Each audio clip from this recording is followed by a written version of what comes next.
What is Bitcoin and should you own any cryptocurrency? Then, in today's fast-paced world and pressure to do even more, stress levels are high. Meditation can help prevent burnout.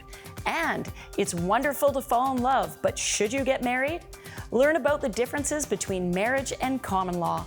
All this and more today on The Wealthy Life.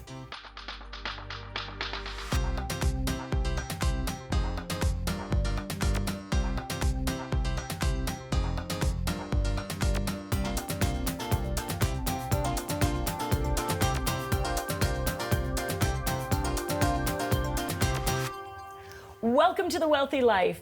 We're going to kick off this episode learning about cryptocurrency, a hot topic of discussion with mixed views. With us today is digital asset research specialist Kevin Tam to explain what it is and what you should consider before buying or investing in it. Kevin, welcome to the show. Sybil, thank you for having me today. So what is Bitcoin? Bitcoin is a digital asset which can be used as a medium of exchange, just like the Canadian dollar or Australian dollar. And the ownership's recorded on a distributed ledger technology. And that's where all the complex math programs are solved. Okay, so assuming you have somebody that will accept Bitcoin as payment, and someone actually has Bitcoin to use as payment. So let's talk first about how do you earn Bitcoin? Like how do I own Bitcoin? There's several ways to earn it. The most common way now is to buy and sell it on a licensed crypto exchange. You can also earn it by salary or wages, and also by mining it. Okay, so some employers actually will offer Bitcoin as a form of payment? Yes. And so then they have to buy it off of some licensed exchange? Correct. Okay, now let's talk about mining it. What does that entail? How do people mine it? I hear these stories of you've got tons of computer equipment using a ton of electricity, maybe not so good for the environment. What do you know about that? The mining portion is complex. It's a mathematical code that's being solved every 10 minutes. And then it takes computer power to figure that out. But each time it is mined, the reward is a Bitcoin. Okay, so the people who know what they're doing could put all this effort in and get a Bitcoin. Now, a Bitcoin isn't necessarily a physical something you touch. It's all digital, correct? Correct. It is all digital, and it's not a tangible item that you can feel. It's all on the internet. So is there different types of Bitcoins? Yeah, there's actually a few. The alternative coins are Ethereum, Cardano, Solana. And each of those coins have its own features and functions. I feel like I'm playing a video game. Like this sounds all make-believe. The banks don't accept it. Right now, the banks don't accept it. It's not backed by the government. Okay, so let's say I open an account somewhere and I actually buy some Bitcoin or some other type of digital currency. How do I access it? In Canada, we have our Canadian Securities Administrator, Yep. And they regulate the crypto exchanges. And Canadians have the option to buy Bitcoin and alternative coins through that exchange. Now, all of those exchanges that are set up are regulated and follow security laws. So there's a form of protection, at least from the exchange point of view. Now, is Bitcoin only worth something if people think it's worth something? Like what happens if people go, this isn't worth anything, it's not backed by the government? The value is somewhat related to the demand behind Bitcoin and the value behind it. So it's worth something as long as everyone thinks it's worth something. Almost like, is this a good analogy, but like player trading cards, baseball cards, if everyone wants them, the price goes up. If nobody wants them that day, the price goes down? Yeah, based on demand and supply. Okay, so how do people make money or lose money in cryptocurrency? They make money if the value goes up. But then for the value to go up, you have to have investors willing and believing that it will be higher. Okay, so what are some of the common ways people can lose money? They can lose money because the demand isn't there. And Right. if some of the functions that back it up loses its flavor. So I need a password to access my cryptocurrency, correct? Because it's all digital online account? Yeah, that's really important because Cryptocurrency exists on the internet, so you have to have proper multi-factor authentication, password, and also the protection behind keeping that password private. Okay, but what if I forget my password? What happens? You're out of luck. Really? Yes. Literally? There's no 1-800 number to call and say, I forgot my password. There's no password reset functionality. Yeah, that doesn't exist because Bitcoin is decentralized. It's not centralized in a central location, and no one has access to it except yourself. So these are some serious considerations people need to be aware of. Sure. So essentially, you can earn it and you can use it to pay for things. What type of things can you buy with Bitcoin? You can buy coffee with it. You can exchange and buy and sell a car. It's just dependent on the retailer that has that ability to process that. Right, and I don't think it's too inexpensive for a retailer. So buying a cup of coffee with it, is that fairly common or uncommon? In some countries, it is. It is? Yes. But doesn't it cost a lot of money for the retailer to be able to accept it? That is unknown. Unknown. And maybe they're just so caught up in the hype of it all, they just want to own the Bitcoin. Yeah. So what final piece of advice do you have for viewers today? I say if investors are interested in buying Bitcoin, they need to understand their risk, how much they can lose, because Bitcoin as a digital asset is very volatile, meaning the price movement goes up and down on a daily basis, 24 hours a day, 7 days a week. Kevin, thank you so much for being with us today. Thank you for having me, Sybil. Don't go away. Up next, avoid burnout. Learn how mindfulness can improve your health and performance.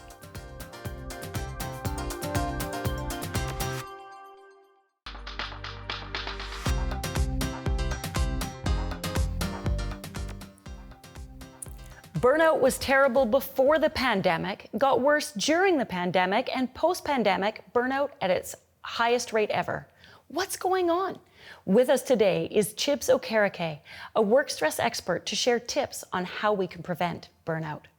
Chibs, welcome to the show. Good to be here. So let's talk a little bit about stress and burnout. What are the main triggers these days?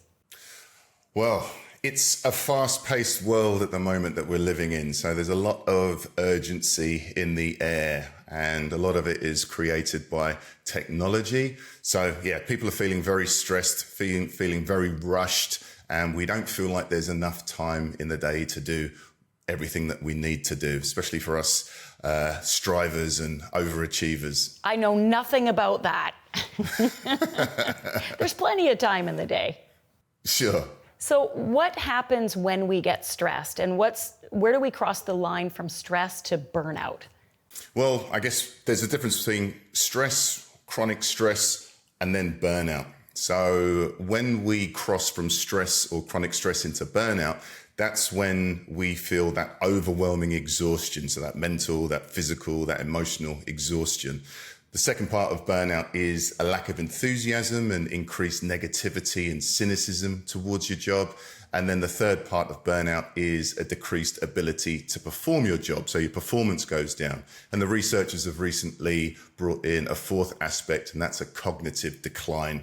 These are all terrible things to have happen. And if you think about the overachievers or the strivers, they're trying to get ahead and do more, maybe get promoted, earn more, all of these great things.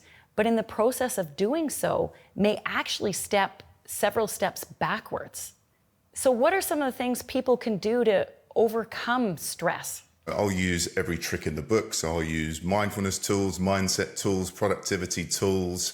But for me, the overarching, my main tool is mindfulness. So what mindfulness helps us to do, it helps us to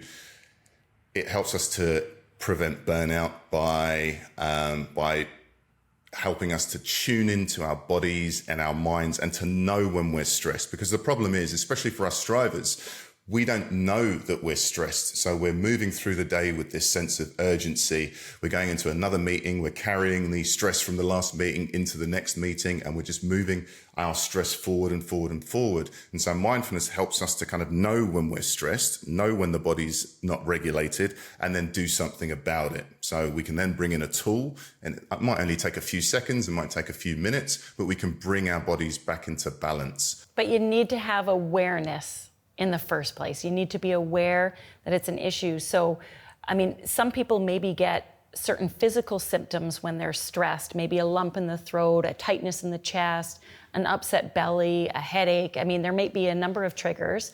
That's great, but sometimes not. So should people schedule regular mindfulness sessions throughout the day? So for me, my mindfulness practice in the morning, that's my gym. That's my gym practice. That's my awareness training. So by doing my 10 minutes, 20 minutes, 30 minutes at the start of the day, that's preparing my mind to be aware for the rest of the day. But for me, what's more important is, once I've built up that strength, built up that resilience through the daily mindfulness practice, now it's about, knowing when to bring it in, just as you say. And so it might only take me a minute to bring myself into balance. It might only take me a minute to notice that, I've got my shoulders up by my ears over here, or my fists are clenched, so I can just relax, take a few breaths, relax the body, and then move on with whatever I'm doing. And I'll be able to do that in a more productive, more focused frame of mind. I'm just relaxed listening to you say that, just being aware and taking a deep breath and relaxing. What else should our viewers know about mindfulness? What exactly do they do? Like, what does your 20-minute routine look like in the morning? Yeah, well, it changes from day to day, but all mindfulness is paying attention to what's going on right now. So what can I see? What can I hear? What can I smell? What can I taste? What can I feel? And it's also about knowing what thoughts are in the mind and knowing what emotions are in the body. So it's not about pushing away thoughts or pushing away your emotions. It's about knowing what I'm feeling and knowing what thoughts are in the mind. And how does mindfulness compare to meditation? Mindfulness is the overall catch-all term. So mindfulness means awareness. So if I'm being mindful, I'm being aware of what I'm doing right now. So I'm not thinking about what's going on in the past. I'm not planning for the future. Or if I am thinking, I know that I'm thinking. I'm not lost in thought. So if there's one final tip you could leave our viewers with, what would it be? My favorite thing to do is controlled breathing. Okay, so whenever we notice that we're stressed out, what we can do, we can slow the breath down. If we slow the breath down, then we can get more oxygen into the body, and that lowers the heart's demand for blood. And then our heart rate slows. That sends a message up to the brain that everything's safe. That gets rid of that feeling of urgency and that fight or flight. And then that allows us to move into the next section of our day, whether it be the start of a new meeting, allows us to bring in a nice, present, focused reset, and we can leave our stress behind us. And it only takes a minute. Chibs, thank you so much for being with us today. Great advice. Thank you. Stay tuned. We'll cover the differences between marriage and common law after the break.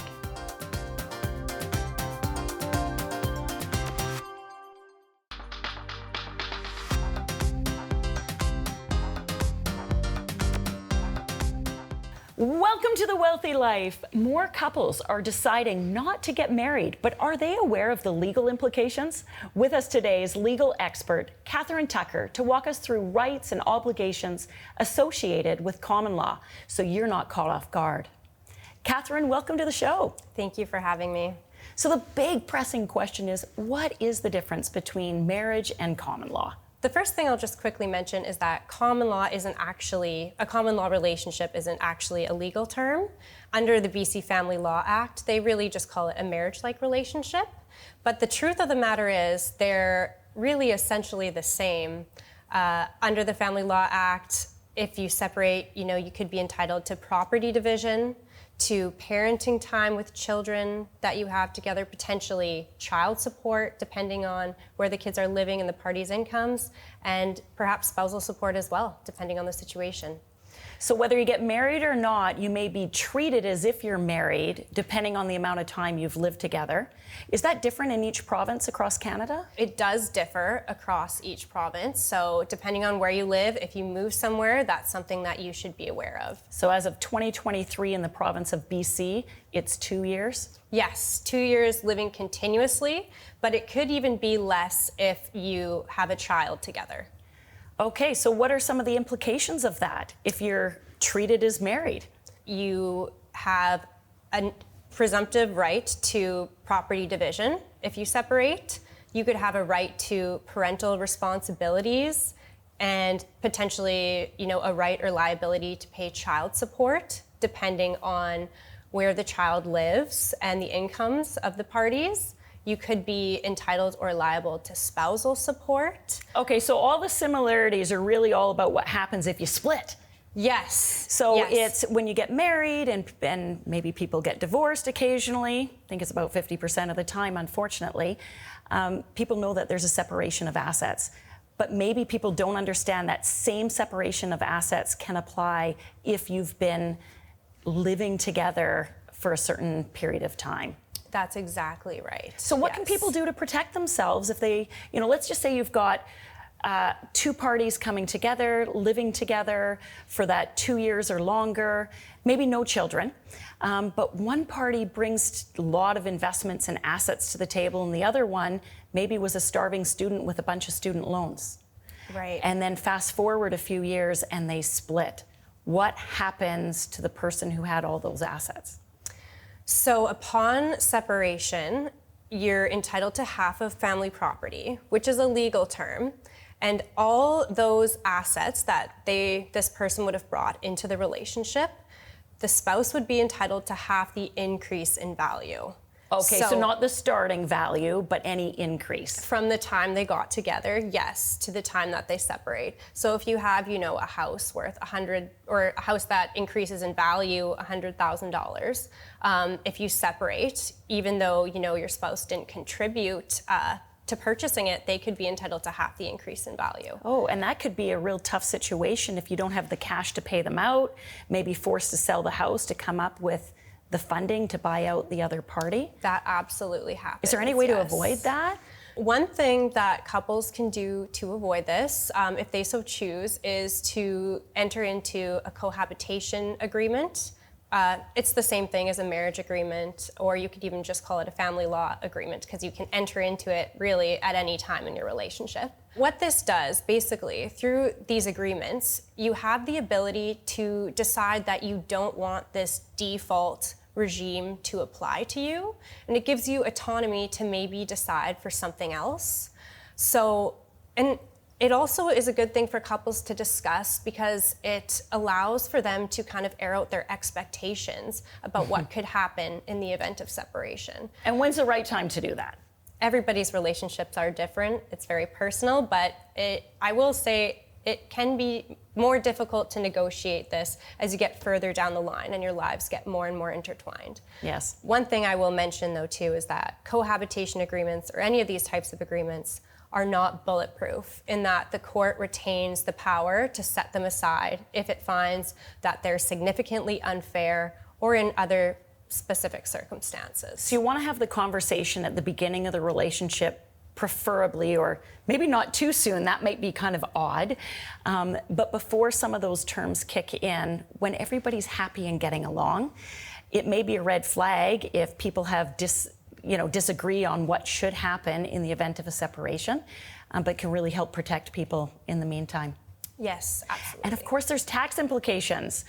Yes. People married or considered married, they're taxed differently than people who are single, but I'll save that question for the accountant. Yes, exactly. So that's a really good thing to bring up because there definitely are tax implications, especially when you get into property division, but it really varies on a case-by-case basis. So we always recommend that you speak with your accountant. So if you are making agreements or coming to some sort of document like that, that you're properly allocating those liabilities.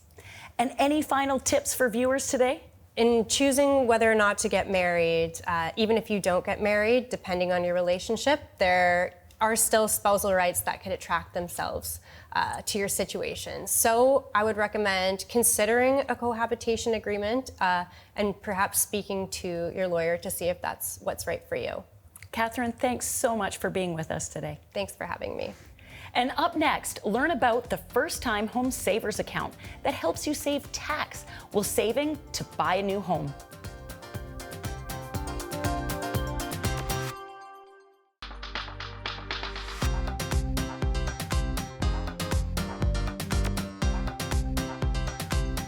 Welcome back. Thanks for your emails and social media messages. We love hearing from our viewers. Today's question is from Misha. Dear Sybil, I am 23 years old and want to start saving to buy a house one day. How does the first-time home savers account work? Is it a good idea? Thanks, Misha. Well, Misha, it's great to hear you're already starting to think about buying your first home. It's a fantastic long-term investment, and you need somewhere to live anyways. Now, saving that much money can be challenging, but good news. In 2023, the Government of Canada initiated a tax-free first-time home savers account program as a way to help Canadians better able to afford buying a home. Now, it blends all the best perks from an RRSP and a tax-free savings account into one new type of an account, the first-time home savers account. And what do I mean by that? Every contribution you make to the first-time home savers account is tax deductible. So you get to put a little bit extra money back in your pocket right away with tax savings. Once the money is in there, it continues to grow tax-free. You will not pay taxes on dividends, interest, or capital gains. And when it comes time to pull the money out to buy an eligible or qualified home, you won't pay a dime in taxes then either. Sounds great, but there is a catch. There is a limit. $8,000 per year is all you can contribute to a lifetime maximum of $40,000. But it'll still help. And the maximum amount of time this account can be open is 15 years. So if you don't end up buying a home, you can transfer it to an RSP and pay tax later, or you can pull the money out and pay tax at that point in time. Good luck with your savings plan. And that wraps up this edition of The Wealthy Life, helping you make smart financial decisions. Join the Wealthy Life Club and you'll get access to everything you need to live your version of the wealthy life.